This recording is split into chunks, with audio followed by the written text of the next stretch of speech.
Hello and welcome to another edition of Addition. I'm your host, Addy Snowden, quantum life coach, helping you jump into the reality of your dreams. You can always book with me by either clicking the QR code if you're watching on live stream, or you can go to calendly.com/additionpod.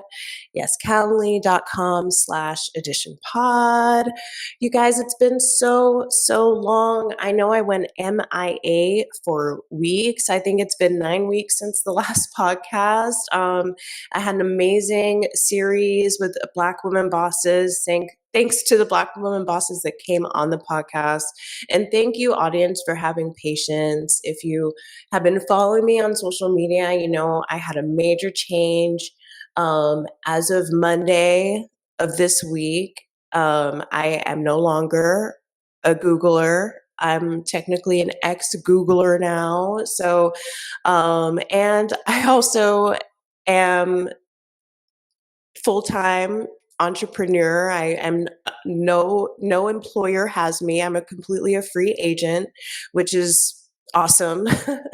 And I'm also about to have a huge dramatic change that I'm excited to share with you guys today in the podcast. And you guys, I typically prep, I typically plan, and while I've kind of thought about what I'm going to talk about today, really, you're just getting everything off the cuff today. So I hope you enjoy this authentic episode. Let me just make sure I'm recording.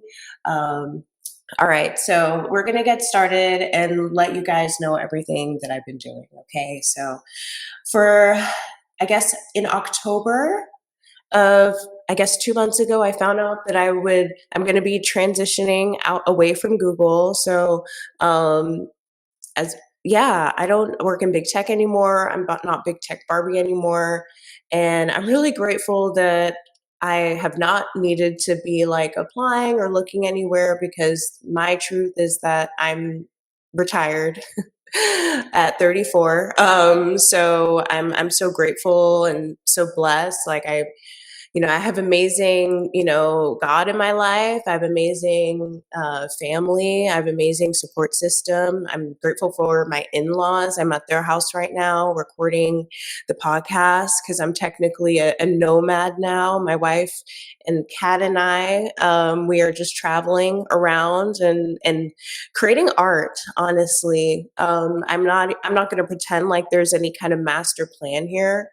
I've always want to be an artist. I've always been an artist. And if for those of you who have followed me and listened to this podcast since the beginning, you know that was my first job, that I was never even supposed to work in corporate in the first place. So that's why I have my pink hair. I'm in my new vibe. I'm in my new era.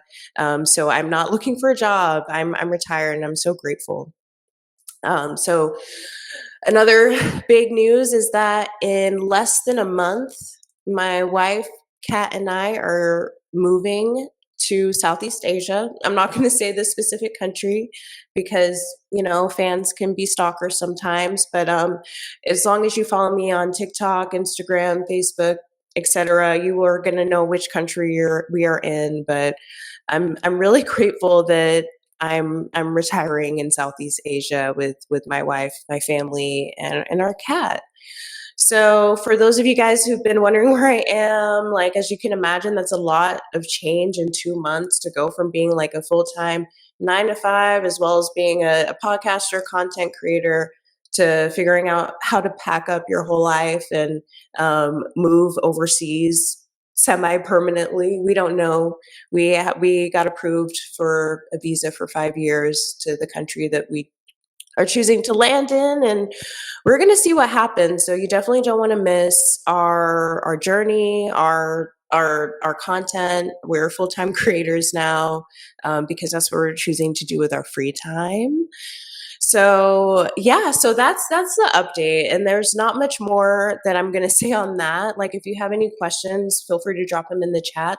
I'm live on TikTok right now, as well as all the other platforms. So I'll see your chat. So feel free to ask any questions. But other than that, I'm going to go into today's episode. So today's episode is how to retire at 34. So some of you guys probably didn't even know I was 34. He thought I was even younger. Sometimes that works to my advantage. A lot of times it doesn't though. I don't even know if there's a perfect age for anyone to be. I feel like if you're under 30, no one respects you. If you're between 30 and 50 and you don't have kids, no one respects you. Like there is no right age, so I prefer not to share my age. But because this is a huge accomplishment for me, I'm going to share my age for perspective. And so if you're 34, don't feel away. Like you can, it's not about the age. I basically have been working on my early retirement plan since I graduated college at 25. So if you graduated college before 25, you're already a head start from me. And it took, I guess, 9 years for me to get in a position to retire early. And I'm going to share how I did that. So, if you know someone who's like 18, just starting college, someone who like doesn't have financial responsibilities yet, like go ahead and share this episode. If you share the live stream so they can get it in real time, because the sooner you get this information, the more likely it's going to be able to happen for you. I was grateful to just be like a fast learner that had some like kind of mathematical acumen. I studied finance, etc. But yeah, share this with people, because the biggest gift that you can give someone is their freedom. And early retirement is freedom. It's buying freedom. What we think we have, like while we have great jobs, like, and I'm grateful to have some really amazing jobs with amazing perks. At the end of the day, you know, I didn't have freedom to like be wherever I wanted. I had to be in the office every week. I needed to. I didn't have freedom or control over my life when I was working for corporate America. I know that's different for some people, but that's not my truth. So I knew pretty early when I got my first corporate job that I would need to buy my own freedom. So long-term listeners of the podcast know that when I graduated college, I graduated with like $35,000 in debt. Some of that was from university, some of that was medical debt, some of that was credit cards, because I didn't go straight to college after high school. I took 3 gap years, and that was really, I made a lot of financial mistakes, basically. So when I graduated at 25, I was like negative 35,000, and I was making maybe $50,000 a year at my first corporate job, and I had no idea how that math was going to math. And I know a lot of people are in that situation, and it's like they feel like they worked so hard, they did really good in school, they got the right major in college, but the jobs that they got after college didn't pay enough to pay off their student loans. Like my student loans were about 24K, and I know for people that's a lot. They have a lot more than that, and maybe they're making more, maybe they're making less. But my experience is that I didn't think that I had enough. I wasn't making enough to pay off my debt. So once I saw that, where there's a will or a way, where there's a will, there's a way. So I did Dave Ramsey, who's, he's a very controversial person, but he gave some really great financial advice. So I focused on getting out of debt as soon as I could. So in 18 months, I feel like I was making 50K. I think I went up to like 62K in that 18 months, and I paid off my 34K in debt. And that's like still like living on my own, managing my life, paying for my own bills, paying my own car. Like no one was subsidizing my life. No one was supporting me. I was just, working extra jobs and hustling and grinding.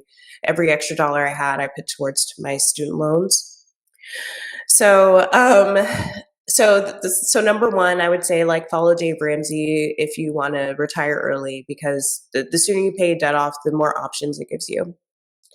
Okay, so another thing, how to retire early at 34, you need to negotiate every single job that you have, every salary. Like I know it's really scary sometimes, but for me personally, after my first job, every single job offer I negotiated, and like that's the like your salary, it's really hard to get like a raise or a promotion after you get in a company, but like before you get in the company, that's the best time to maximize on your negotiation skills and negotiation power.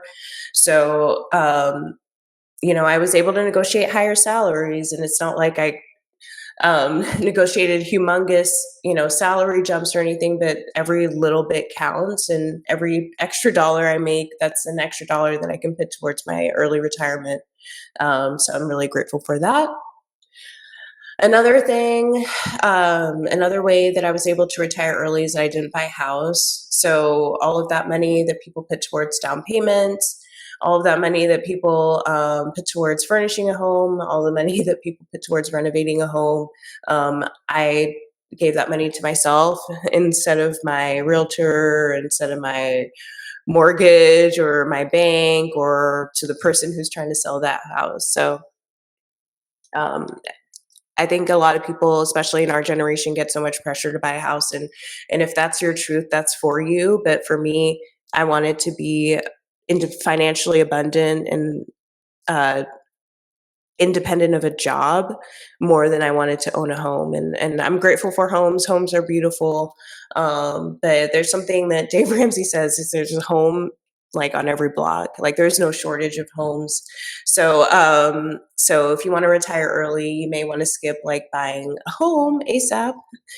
Another early retirement thing that I did, the most expensive car that I've purchased was $2,600, and not 26,000. I'm talking about $2,600. And that car, my mom, that was a graduation gift for college. So thank you, Mom, for that car. I had my $2,600 car that I got in 2015 as a graduation present. And then I got a $1,000 car maybe a couple years after that, and that's the only cars that I've bought. I've never had full coverage insurance. I've always gotten limited liability insurance. Now that I'm married, when my wife and I got married, we did full coverage, but that's we have now sold that car, so no insurance anymore. And I also, so another tip for early retirement, like a lot of people like to do these corporate apartments, like they're really beautiful, like these amazing skyscrapers. The thing about these corporate apartments is that they require so much from you financially. The rent is typically significantly higher, and they have amazing perks like concierge and like covered parking and all that stuff. But if I'm renting, it really doesn't matter to me. So I've always rented through like, Craigslist or MLS. Like my mom has her real estate license, so she'll show some like rentals, like people like homeowners who just want to rent their place out, as opposed to going through the corporate apartment journey. So my most recent apartment, I paid my rent through Zelle. After my lease expired, it was month to month. So I was able to, 2 months ago say like, oh, hey, we actually don't want to live there anymore. So there's so much savings, so much like hidden costs at these corporate apartments that, and I also like, they just require too much, like the credit check, all of that. Like I'm grateful to have good credit, but the last thing I want to do is feel like I'm a criminal when I'm trying to pay somebody for something, and that just never worked for me. So renting from owners, renting condos, not going through the apartment industrial complex. Okay, so again, if you have questions, feel free to put them in the chat. As the topic today is like how to retire at 34, because I am now retired at 34. Okay, so another thing that you should definitely do is always have a side hustle, always have another income source.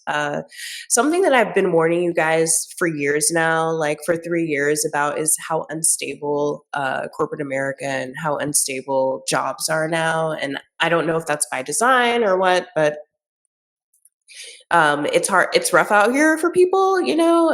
You can't put all your eggs in one basket. So when I first started out, I was, some of my side jobs was walking dogs, I was cleaning houses, I was house sitting, I was home organizing, I was doing grocery shopping, I was log stacking. Those, I had a great time. Like, I was able to work for myself, exclusively doing those kinds of odd jobs, and I felt more, and pay off my student loans, as I talked about earlier.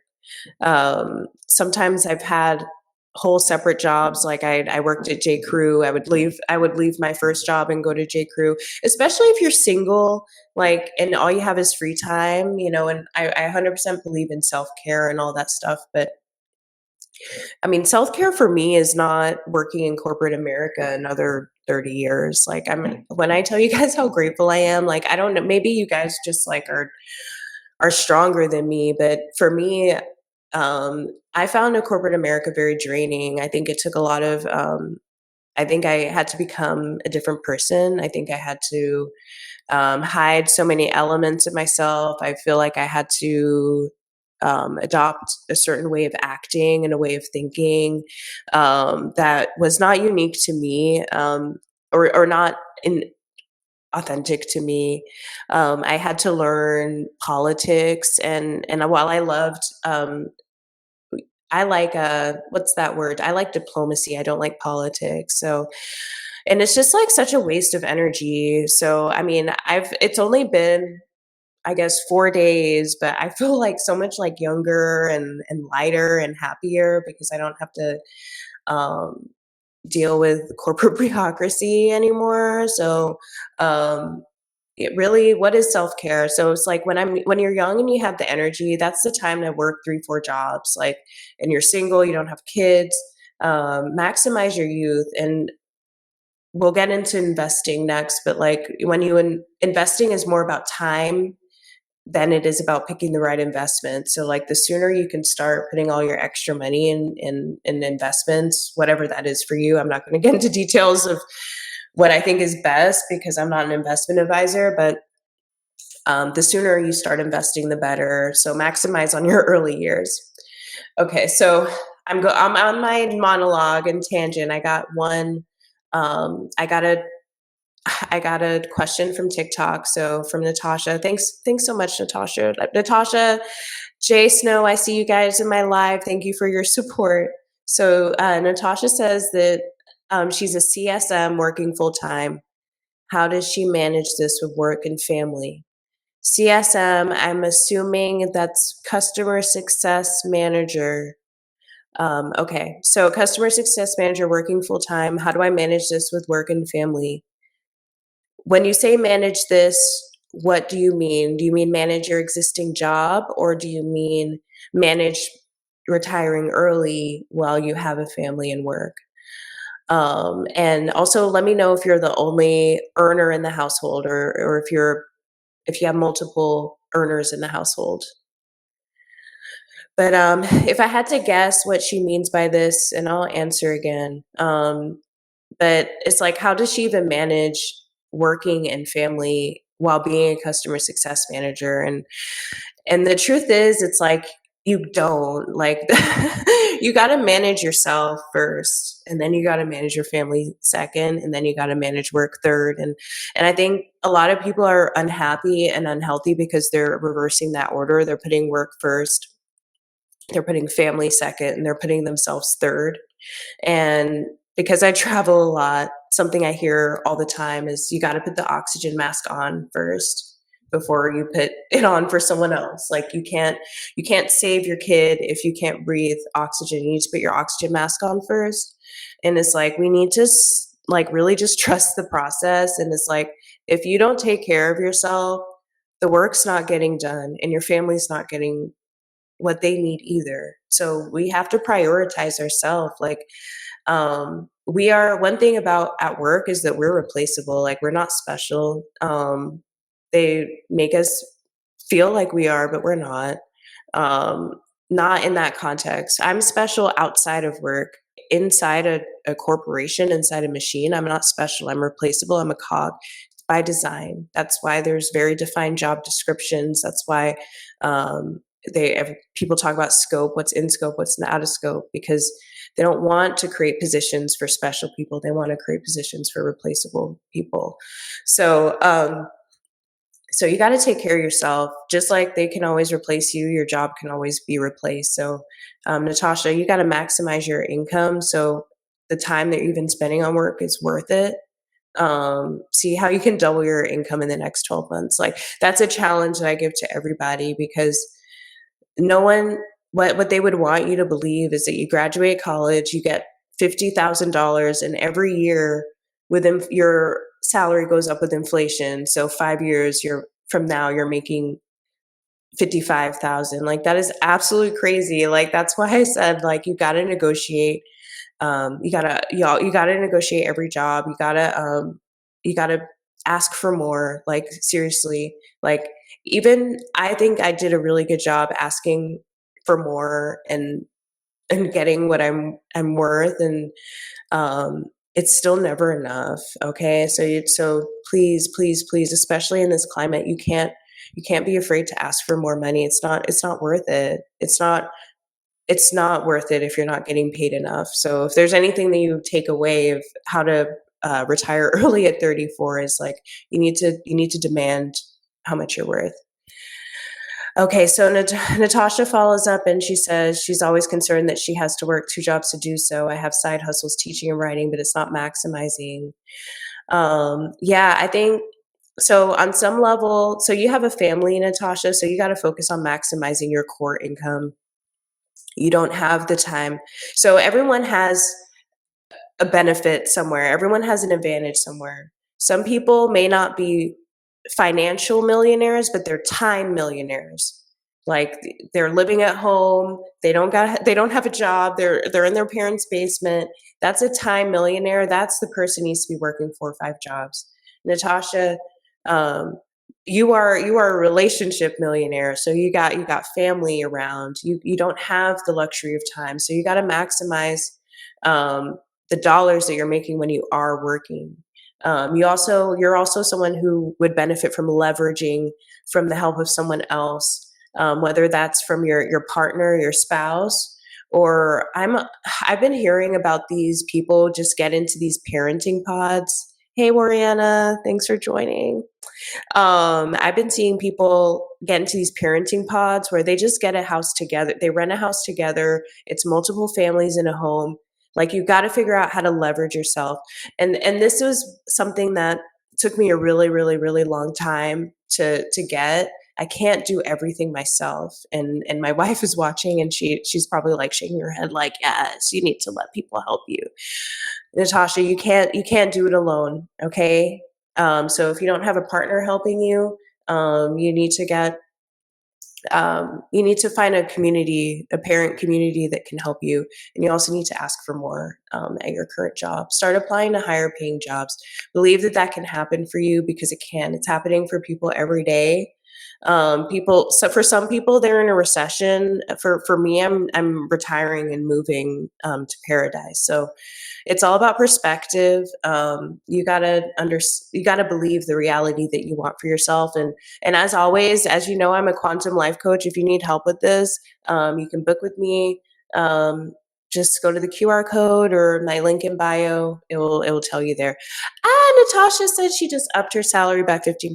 Amazing. Congratulations. You got this. You are going to be okay, Natasha. Like, you're going to be okay. The fact that you've even been listening to this podcast, like, you're set up. Okay. So you're going to be fine. So again, I'm still taking questions in the chat.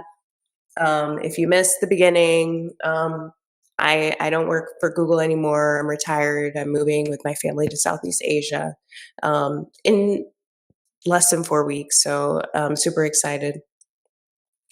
So Natasha followed up. She says, I want to go to the product route, but the CSM move was readily available. And that's what you needed to do. And I kind of want to talk a little bit about these little paths in tech. Like, everyone knows, oh, thanks, Mariana. So everyone knows that in tech that there's certain paths that have certain hierarchies. Like engineering is the most elite, and then product, and then et cetera, and et cetera, et cetera. And people, they will pressure and force you into a path that is not as lucrative.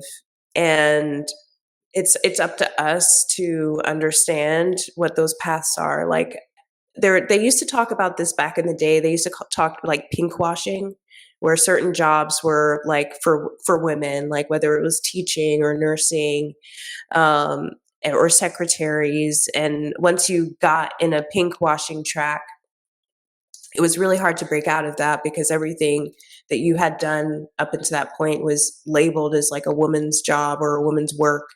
And they try to pretend like there are no transferable skills. I made a video not that long ago talking about like these names of these jobs, like they're all the same job. They just have different names based on who is in the role and how much they want to pay the person. So please don't. So focus on your skills. Don't focus on your job title, because your skills will always transfer. You can always change your job title, either in your application or on your resume, on your LinkedIn. Focus on the skills that you're making. And it's interesting because now, with AI, certain jobs that were elite, like engineering, and this is not any specific company, this is just industry wide.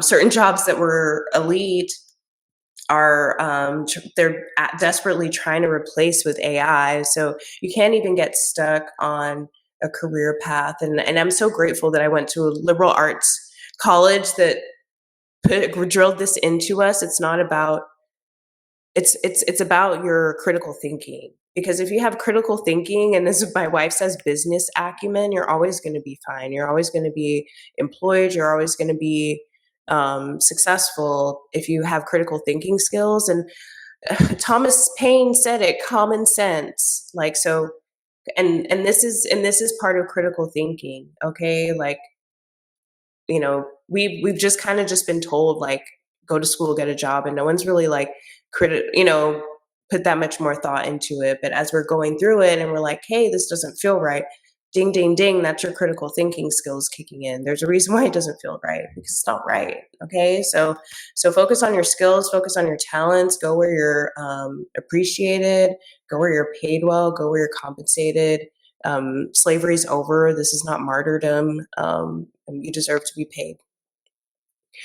All right, let's see if there are any more questions in the chat. Not right now.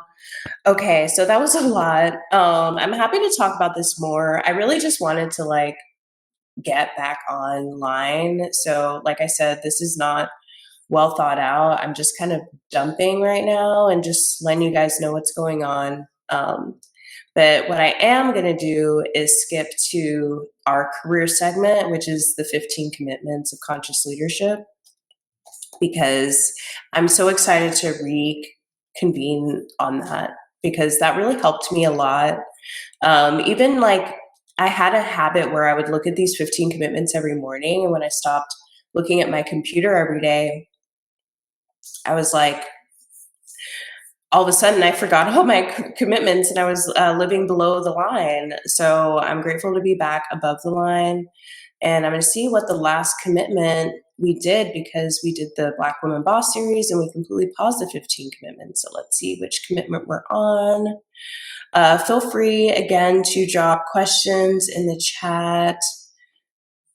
All right, let's see. Okay. Let's see. So let's go back to episode 80. That was which 15? Okay, sourcing approval. Okay. All right. So the next commitment is commitment 12, having enough of everything. So the commitment is, I commit to experiencing that I have enough of everything, including time, money, love, energy, space, resources, etc. Thanks you guys for liking the live and your support. So this commitment of having enough of everything is so awesome, because it was hard sometimes, like especially like when you're managing work, you're managing family, you're managing your bills. Like it's easy to get in this like mentality that like, oh, I don't have enough time, I don't have enough money, I don't have enough, I'm not smart enough, I'm not strong enough. And it's like, but what if you had all the resources that you did need? And that's like a mental shift. Like right now, it's like I'm posted up in my father-in-law's office. I have jerry rigged a live stream set up. I didn't know when I was going to record this. I was supposed to do it yesterday. I didn't prep. I don't sound good because I've took like 5 vaccines in the past like couple weeks because as I mentioned, moving to Southeast Asia in less than 4 weeks. And guess what? My podcast is out. Like how many of you guys listening have thought about creating a YouTube channel? How many of you guys have thought about live streaming? How many of you guys have thought about, like, I'm literally on my phone on TikTok right now. You got, like, I'm literally holding it because I don't have a stand, okay? I have everything I need to do what I need to do, okay? And you have enough time to finish your stuff at work. You have enough money to eat this week. Like we all have enough, and that's an amazing commitment. Again, I highly recommend reading the whole book. It's a life-changing book, but I'm gonna read the commitment one more time because it's so good. I commit to having enough of everything. I commit to experiencing that I have enough of everything, including time, money, love, energy, space, resources, etc. Okay. All right. So that was the career segment, you guys. And I know this was messy, raw, and uncut. Like, but I'm gonna tell you what I'm geeked out about this week. Um, what am I geeked out? Well, right now I'm geeked out about pink hair. So I'm gonna get really vulnerable for a second and talk about why I was blonde for so many years. So I got once I got my job at Google, I went blonde, and no one liked it, or not no one liked it, but everyone had a problem with it. They were like, "Why are you walking around platinum blonde?" Like, and but for me, it was protection. Wanted to be. I wanted to be someone. I wanted to be mistaken for someone that I wasn't. Is like probably the most clear way of putting it. So as soon as I found out that I was going to be moving in a different direction, the blonde hair is in the trash. Okay. The blonde hair is in trash. So I'm in my pink hair era. I'm in my carefree black girl era. I'm in my soft life era. If you can see you can't see my laptop setup right now on TikTok. I can show you, but so I'll show you on TikTok. See, my laptop is pink. You see that? My ring light is pink. I'm in my soft girl era, and it's like there's so much fear mongering right now on the internet. There's so much fear mongering. People want you to be angry, stressed, upset, sad, worried all the time. And it's like, or you can just throw some pink hair on and smile and have a good day. And that's the vibe. That's the vibe. Okay. That's the vibe that we're on. So if you're on this vibe, if you want a piece of this vibe, if you are like, how are you even so chill and carefree? I want to learn more. I want to know more. Then you need to go ahead and go click that QR code, go to my link in bio, go ahead and follow because this is the vibe we're on. I'm unplugged from the matrix. Okay. Plug for the Matrix. Please don't feel sad for me. Please don't feel sad for me because at the end of the day, I'm going to go to bed at night tonight as a Ivy League graduate, a Microsoft alum, a Google alum, an early retiree, and I did it black. Okay, did it black, and I did it feminine. I did it authentically. So let that be a word for you guys. If I can do it, you can do it. And I appreciate my fans for rocking with me. So I hope you have a great rest of your day. I will be back weekly. I don't know what my schedule is, but I will be back. Okay. I love you guys. Bye.